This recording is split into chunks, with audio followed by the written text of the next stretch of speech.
So make it 4 losses on the bounce. Do you know we haven't beaten Tottenham Hotspur at Villa Park since New Year's Day of 2008 when people were walking around in this jumper I'm wearing? 2 wins in the last 23 attempts. One of them was at the end of last year. The other one was this one. Remember the Benteke goal, Tim Sherwood's return to Old White Hart Lane? Now it looks like we've lost Luca Dean for the remainder of the season. And basically this came down to 3 really obvious issues. And I've gotten to the point where I'm just grabbing whatever's on the shelf now and getting it down my gullet. This time it's Glenfiddich 12 as we review and dissect Aston Villa 0 and Tottenham Hotspur 4.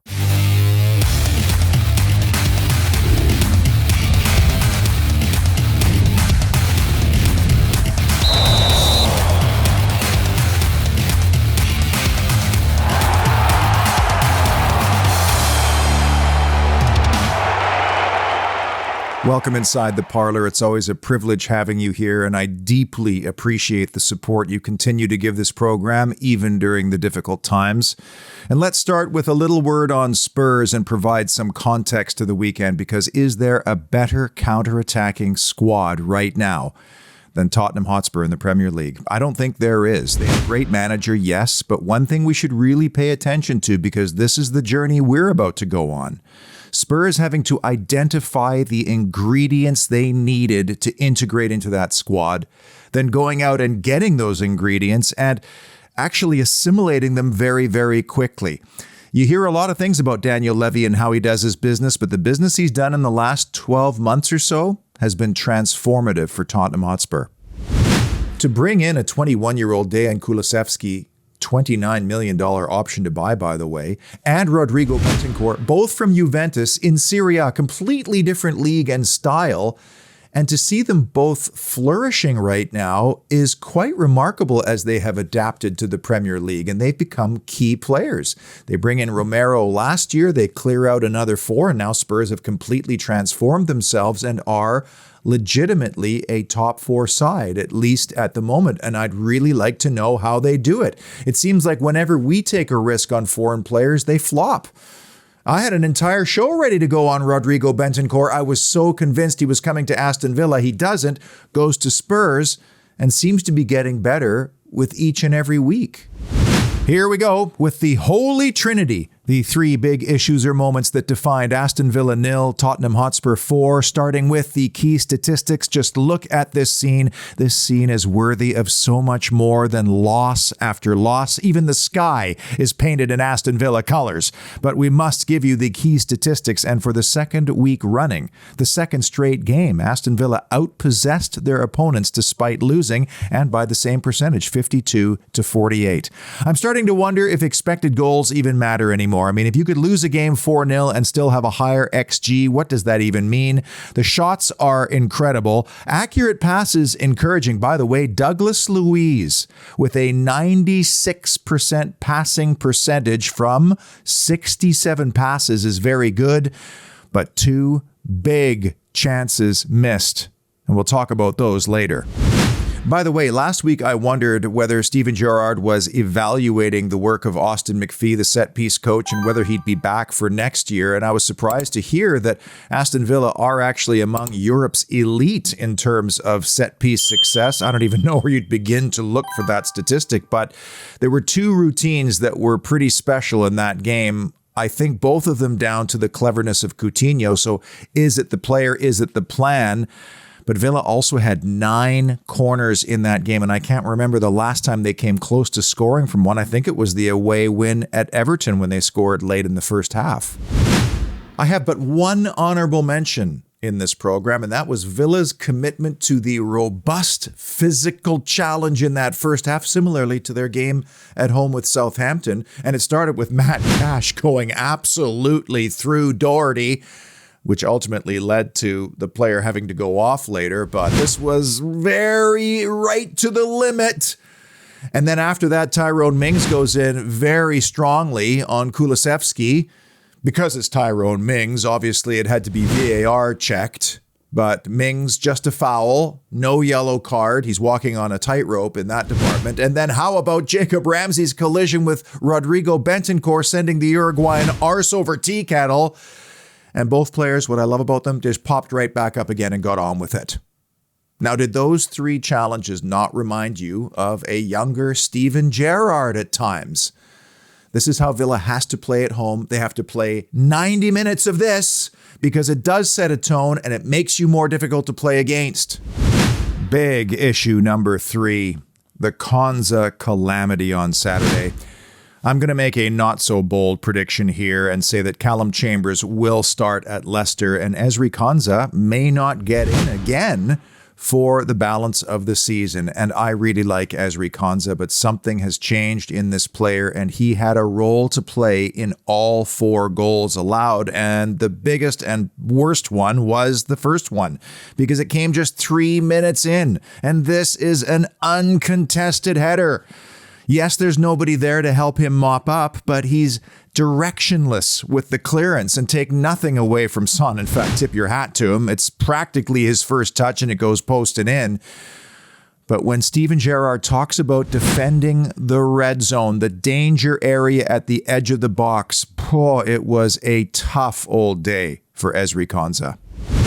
The second and killer goal came down to Ezri Konsa not being aggressive enough in a duel with Harry Kane. Now, was he showing too much respect to arguably the best striker in the Premier League right now? I don't know, but be combative here. Get your head in here. Take a foul if you have to, because if you do, the goal stops right then and there. That was one of 3 out of 4 aerial duels that Konsa lost in this game. And the next one, the 3-0 goal, is even worse because Harry Kane had Konsa on strings in this game. Konsa's in no man's land, not close enough. He might as well just leave Kane there and drop off to try to help out his teammates, but he does neither. And then the 4th goal. Who's the danger man in the penalty area? The guy that you absolutely positively must mind, one of the most ruthless finishers in the league right now. And Ezri Konsa leaves Sonny B in a prime shooting spot in the box. I'm just starting to wonder if finally the vastly differing styles of 2 managers is catching up to this player, because under Dean Smith at Brentford and Villa, he was unconditionally trusted. He just went out and did his business. He played freely. Gerrard comes in far more demanding, and one of his moves in the January window is to bring in Callum Chambers. And does that not perhaps cast a seed of doubt into a player's mind where now all of a sudden he's overthinking rather than just playing freely? Honestly, I feel guilty slaughtering Ezri Konsa in this way. It feels scandalous to me, and I don't even know what his responsibilities actually are, like what the instructions are when Villa is out of possession and when Harry Kane drifts into those areas he loves to drift into. Here's the 4-3-1-2 from the weekend. So when Harry Kane comes in here, which he does often, or when he goes over here, is it Luiz that's supposed to take care of him? Or is it Konsa who's supposed to step up? This is what happened time and time again as he pulled players around. But in those transitional moments that happen very quickly, there's not a lot of time to think about it. Now, what would I do if I was setting the team up for Leicester? Couple of things. First of all, in my humble opinion, Aston Villa was built as a 4-2-3-1 team. That's why they brought in a winger like Bailey, Buendia playing on the right side of 3 in midfield. Well, let me show you. Here's how it lined up, and we already know that Luca Dean is probably done for the season, so he's going to have to step aside. Sorry, Ezri Konsa, you had a good run, but you got to step away, as do you, Danny Ings, because you didn't finish 2 pretty good chances. So in comes Ashley Young and Callum Chambers. Marvelous Nakamba. I know he's just back, but he plays alongside Luiz. Coutinho drops in the 10 hole, and there's Watkins. Now, you could go this way, or you could play Emi Buendia there, or you could even do this. By the way, why couldn't John McGinn play right there? He loves getting forward. He loves shooting. He loves creating and taking players on. And when he does in this position, he doesn't have to worry about losing the football and then being caught on the break. Big issue number 2, Lemieux, the wall. And this could have easily been number one in this game, by the way, because I cannot remember an opposition goalkeeping performance like this at Villa Park for a very, very long time.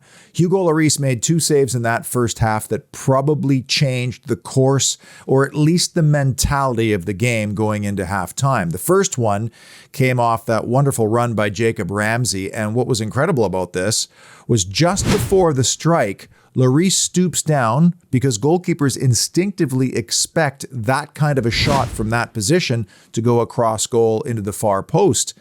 And yet he still manages to react and get enough of it to put it over the crossbar. Maybe a foot higher from Ramsey, and I don't know if he gets there, but take nothing away from Lloris. The second really big save for me was off Phil Coutinho's audacious free kick in first half stoppage time. And I mean, he puts so much whip on this, and it's going in. But here's a goalkeeper who is desperately clutching, grasping, clawing to keep a ball out of his goal. Imagine if that goes in there, the lift it gives the crowd and the home side.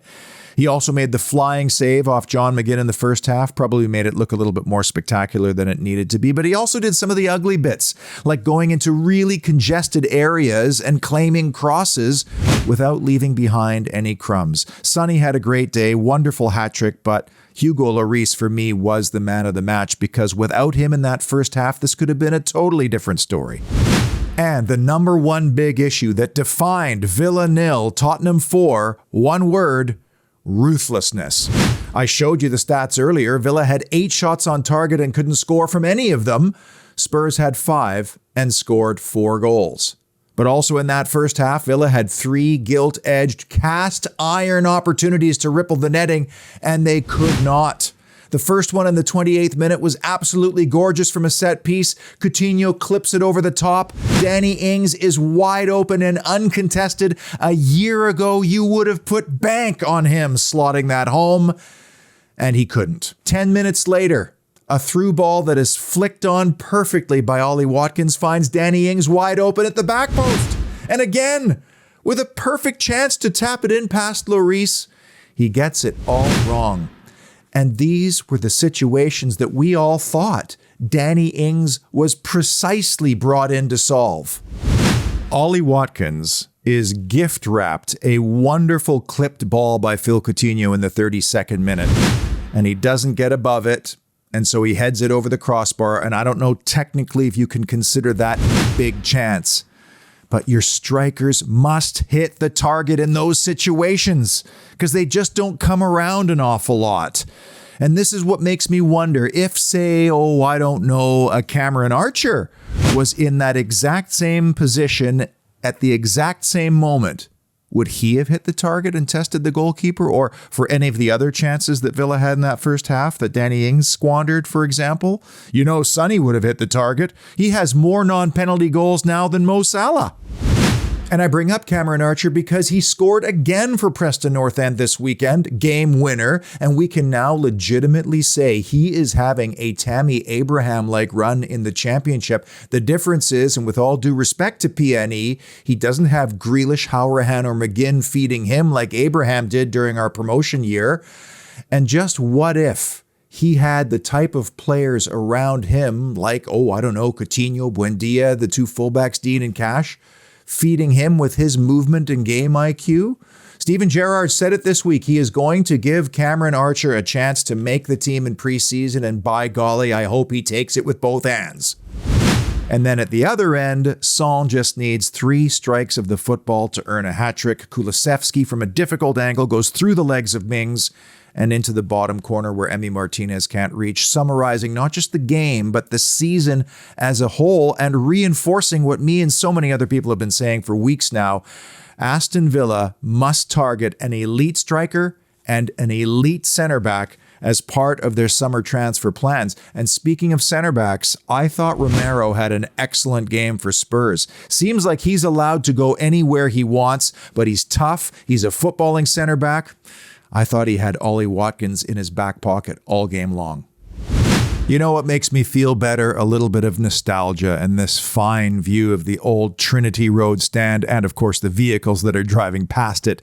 Gives me the warm and fuzzy feels, but we still have to present the updatable categories that we've been following all season long, and they are grim reading, Villa Park's record, 18 from a possible 45 points. Ings and Watkins stuck at 13 goals.